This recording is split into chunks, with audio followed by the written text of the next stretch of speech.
మెదక్ జిల్లా వెల్దుర్తి మండలం బండపోసానిపల్లి గ్రామంలో శనివారం రాత్రి స్థానికులు నిరసన ర్యాలీ చేపట్టారు. కాశ్మీర్ పెహల్గాంలో జరిగిన ఉగ్రదాడిని నిరసిస్తూ బండపోసానిపల్లి నుంచి రామాయపల్లి చౌరస్తా వరకు నిరసన ర్యాలీ చేపట్టారు. అనంతరం చౌరస్తా వద్ద పాకిస్తాన్ దిష్టి బొమ్మ దహనం చేసి నిరసన తెలిపారు. ఈ సందర్భంగా వారు ఉగ్రదాడిని ఖండిస్తూ హిందువులపై దాడి చేయడం హేయమైన చర్య అని ఉగ్రవాదులను మట్టి కరిపించాలని నినాదాలు చేశారు.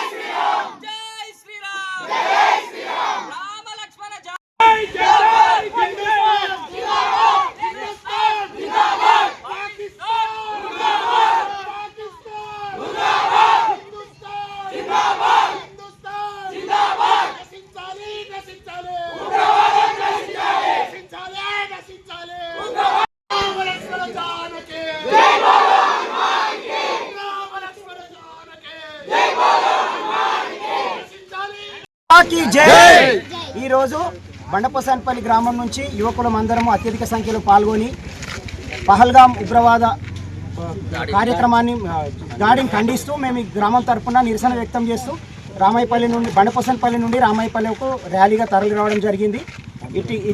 ఇట్లాంటి కార్యక్రమాలు పాకిస్తాన్ చేపట్టినైతే తీవ్రంగా వాళ్ళపై చర్యలు ఉంటాయని మేము దేనికైనా తెగించడానికి సిద్ధంగా ఉన్నామని మా గ్రామం తరఫున మేము తెలియజేస్తున్నాము. పహల్గాంలో జరిగినటువంటి దాడికి ఉగ్రవాద దాడికి నిరసనగా మా గ్రామంలో ర్యాలీ కార్యక్రమం చేపట్టినాము.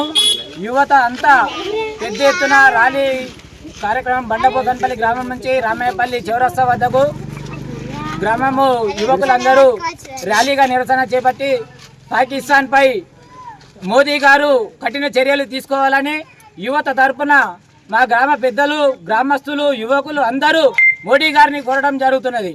జై భారత్ మాతా కీ. మరిన్ని అప్డేట్స్ కోసం మా ఛానల్ ని సబ్స్క్రైబ్ చేయండి.